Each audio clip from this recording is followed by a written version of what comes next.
Predator was one of those franchises that's never managed to become a proper franchise. The original Predator, where an alien slasher villain takes over an 80s army movie to hunt down soldiers, is a widely accepted masterpiece of action and suspense, but it's never managed more than one sequel at a time. Predator 2 took the premise to a city, dumping a predator into a cop movie to square off against gangs and a police squad. It's loads of fun, but it was too much of a departure from the original to grab people's interest, and no third movie followed. A full 14 years later, the series saw an attempted resurgence with the Alien vs. Predator movies, but after two crossovers that sucked gallons of balls, the crossover movies faded away pretty quickly.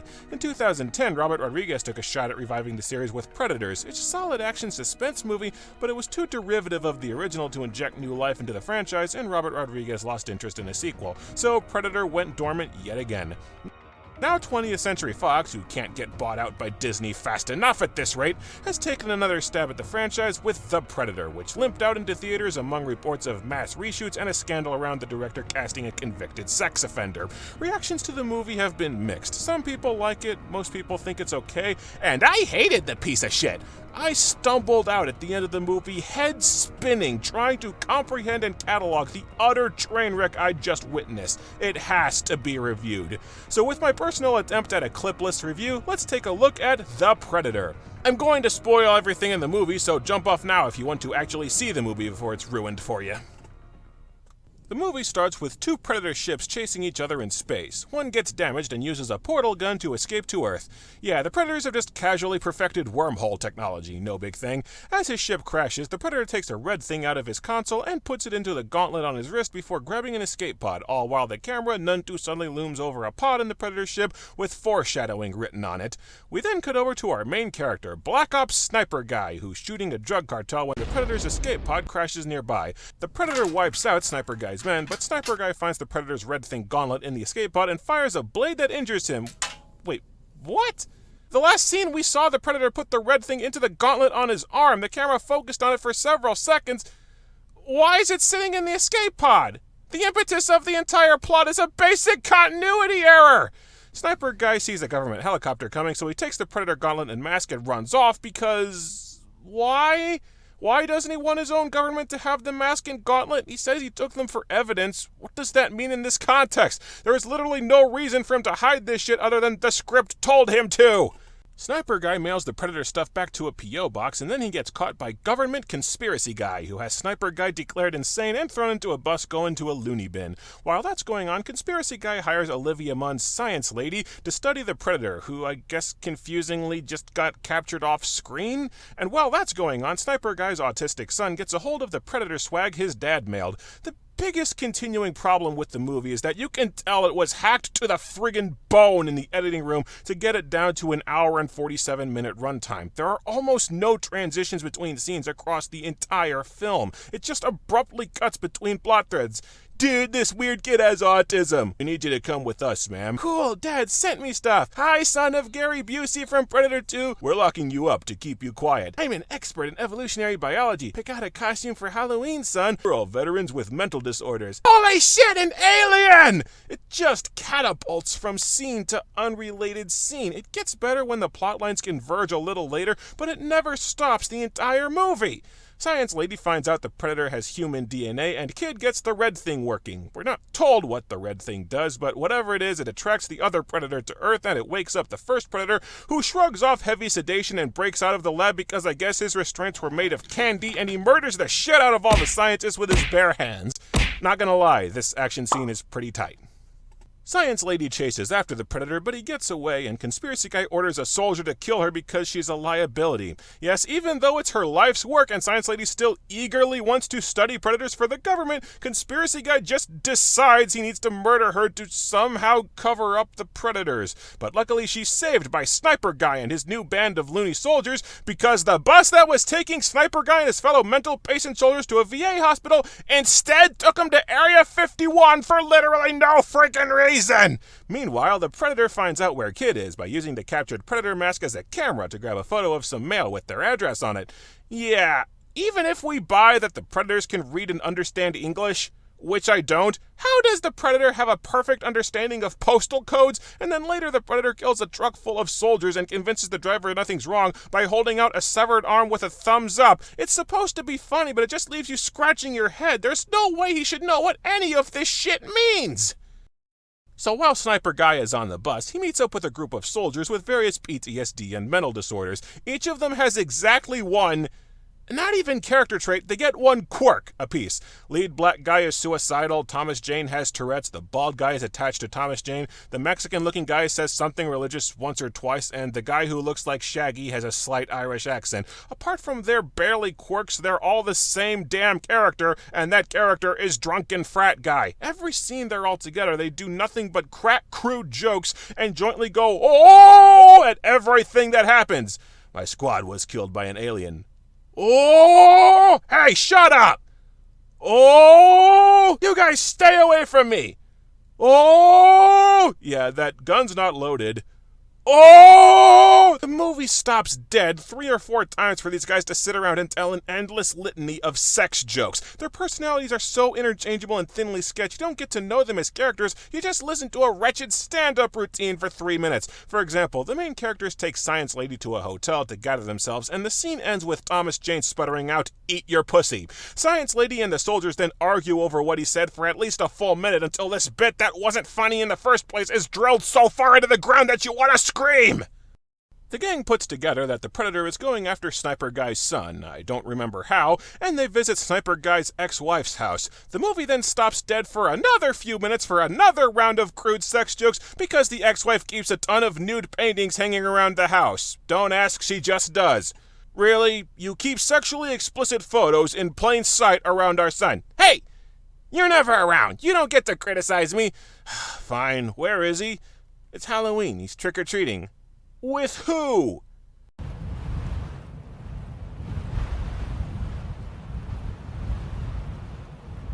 You sent our 10-year-old autistic son into the streets at night, completely unsupervised and surrounded by mass strangers? Do you want him to get kidnapped? Hey!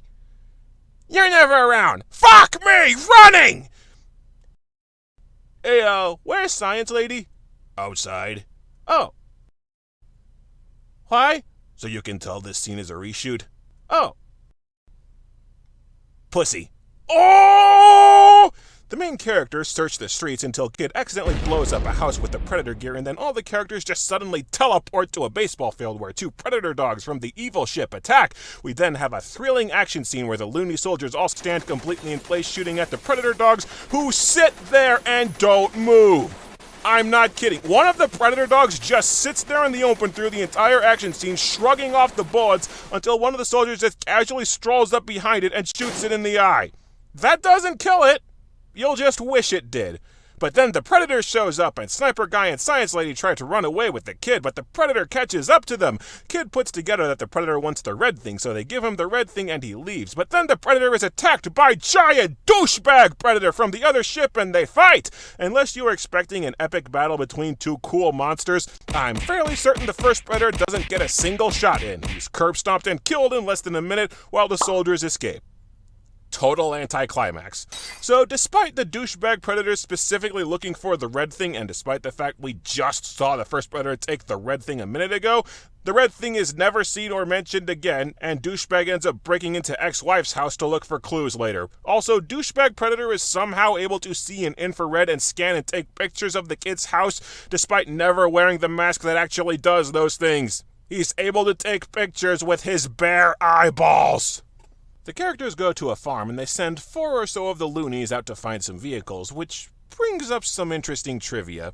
Early cuts of the movie had the main characters being killed off gradually over the course of the film, almost like it was a friggin' Predator movie, but Fox's mandated reshoots included recutting the movie so that none of the cast die until the end. At least twice that I can think of, some of the loonies are just abruptly sent to run errands off-screen before a major set piece so they can reuse footage from earlier cuts where those characters were dead. It's impossible not to notice multiple cast members just disappearing for a long stretch of the film, especially when half the cast disappears at the farm. Even without knowing about the reshoots, it's ridiculously jarring.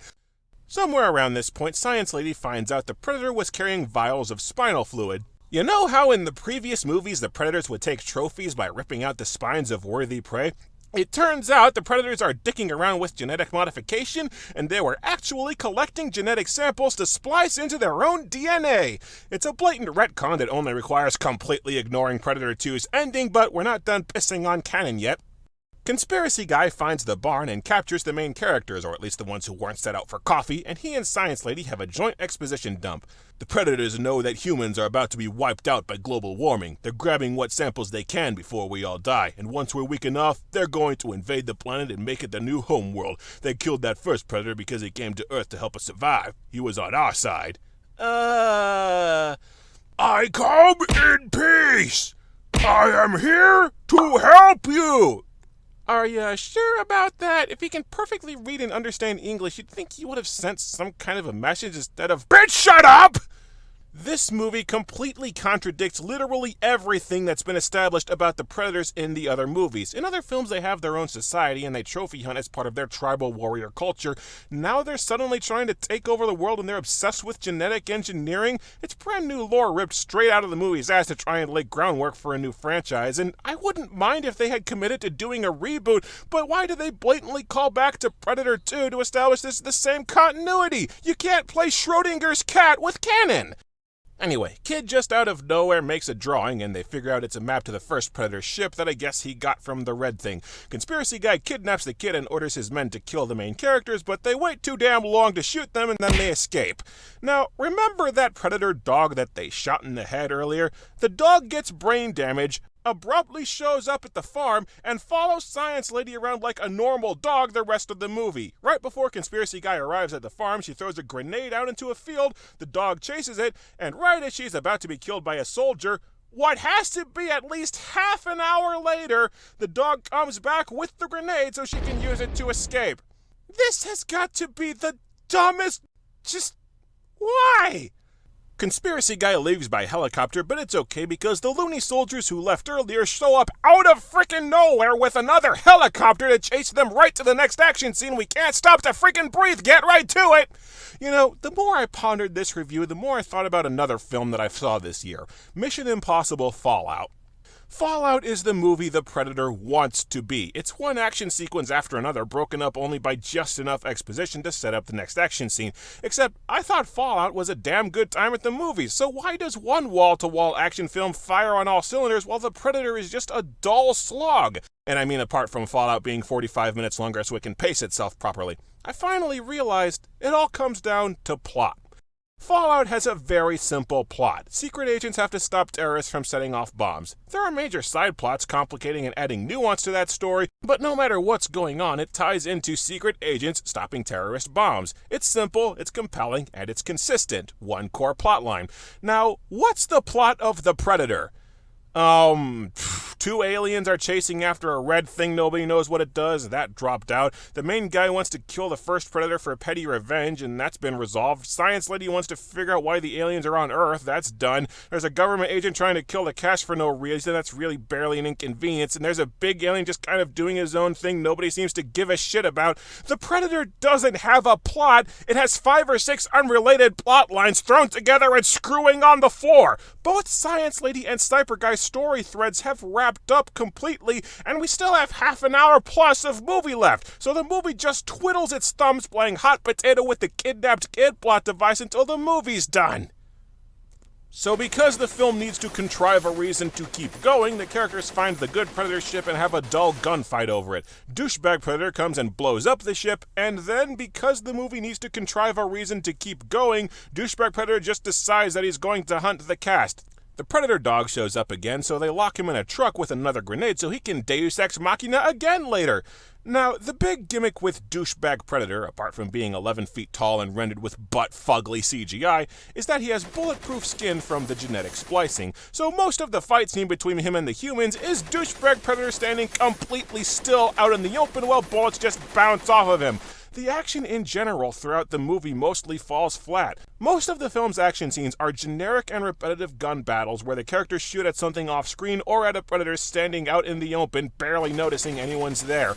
Every time either predator kills someone, it's a one-sided curb stomp that's over in a few seconds. There's no suspense, no tension. He just walks out in the open, offhandedly fires one gadget, casually explodes a guy, and moves on. Every other Predator movie, there's build-up to every one of the Predator's kills. The Predator at his core is a slasher villain, and his kills hit harder with anticipation. Even the shitty Versus movies got this right. I can understand if they wanted to reboot the series as a pure action property, reimagine the Predator as an indomitable one-man army rather than Batman on gallons of steroids, but when there are two separate action scenes where the bad guy doesn't freaking move from one fucking spot, the truncated, poorly staged action reeks more of lazy production than any conscious effort. The Predator just butchers all of the main characters within a few minutes, and it's not scary or tense. We're so numb to the constant action and so indifferent to these characters, I didn't give a shit. So everyone dies except Sniper Guy, the Kid, Science Lady, Suicide Looney, and... hold on, we're missing someone. Where's Conspiracy Guy? I don't remember seeing him get killed. Yeah, Conspiracy Guy goes into this battle wearing a Predator shoulder cannon, and he accidentally blows his own head off with it. But it's shot and cut so badly, I didn't realize he was dead until several minutes later. He turns his head, there's a brief flash of light to let you know the gun's gone off, then it immediately cuts to show it looks like rocks sitting on the ground because the shot is so dark. The butcher job in the editing room is so bad, I couldn't tell one of the main characters had died. So because the film has to contrive a reason to keep going, douchebag Predator kidnaps the Kid. Fair warning, if you're wearing glasses, you might want to take them off so you can facepalm. Science Lady explains that autism is secretly the next stage of human evolution, and douchebag wants the Kid so they can use his genes to make autistic predators. I did not make up a word of that sentence.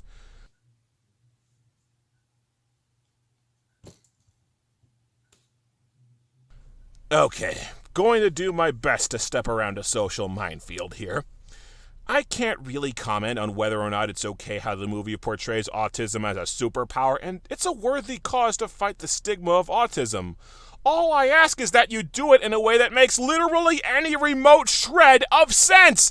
Autism isn't something to be ashamed of, but it comes with well-known physical, developmental, and behavioral ailments to wildly unpredictable degrees that a warrior race like the Predators would have less than zero use for. The plot of the movie is now that the Predators want to cripple themselves. This is the film's Martha scene. I don't care how much they try to justify it in the movie. Autistic Predators is too damn stupid a plot to ever take seriously. It just knocks you out of the movie. Jaw hanging open going, what? Douchebag tries to take off, but Suicide Guy jumps into the ship's engine and makes it crash. There's another fight on the ship, and then another fight when the ship crashes.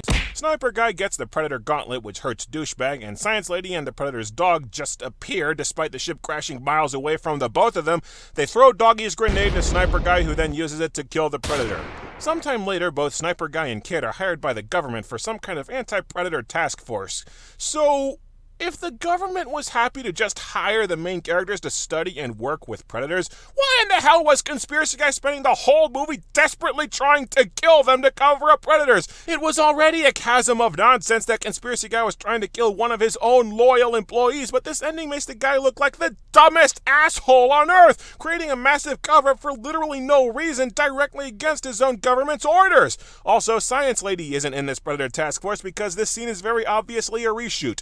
So they figure out what was on board the good Predator ship in the pod this whole time. A gauntlet called the Predator Killer that creates an Iron Man suit.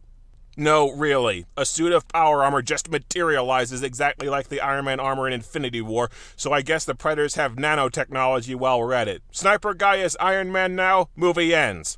I've noticed a lot of people claiming this was the jump the shark moment that killed the movie for them, but between autistic Predators and good boy lobotomized Predator Doggy, we're on our third or fourth shark by this point, if you ask me.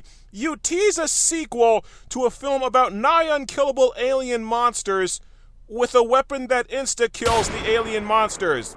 You and A Quiet Place let me know how that turns out. The Predator is a complete mess from top to bottom. The story has no central plot. The individual plot threads are built almost entirely out of plot holes. The film's been so hacked to pieces in editing that it launches from action sequence to exposition dump with no time to breathe. The action is dull, it's absolutely loaded down with bafflingly stupid moments, and multiple major storylines have little to no payoff or only exist to set up sequels.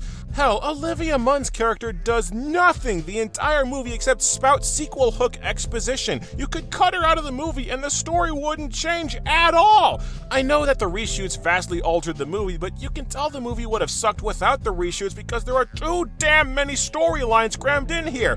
This movie tries to do predators in the suburbs, predators fighting PTSD veterans, blood traders, genetic modification, an alien invasion, a government conspiracy, and a think piece on mental disorders. Any one of those would have made a good movie. You cram them all into one film and you have to butcher the movie to keep it under 3 hours. It's The Amazing Spider-Man 2 and Dawn of Justice all over again. Too many plot threads awkwardly mashed into one movie in a desperate, cloying bid to sequel bait a franchise, and it just comes out as a chaotic mishmash of noise. The core main characters are likable enough, the acting is good, the gore effects are spectacular, and I'll admit there are quite a few funny jokes, and you might get enjoyment out of at least a few of the film's action scenes, but I found the movie completely insufferable. I'm not on the bandwagon of claiming that the old franchises like Alien, Terminator, and Predator need to die. Their new movies suck, but they suck for obvious reasons. Prometheus and Alien Covenant suck because Ridley Scott is obsessed with discussing the meaning of life despite the fact that he sucks at it, and Genesis and The Predator suck because they're more focused on laying groundwork for sequels than on being standalone movies. They don't need to stop making Alien, Predator, and Terminator movies, they just need to make actual Alien, Predator, and Terminator movies instead of 2-hour commercials for a new franchise that doesn't exist yet! I'd lay good odds on this movie not getting a sequel, so here's to Predator Returns or Predator Reborn or whatever they end up calling the inevitable unrelated sequel that's gonna come out in another 10 years. And here's to hoping that this little experimental video wasn't as big a train wreck as the movie itself.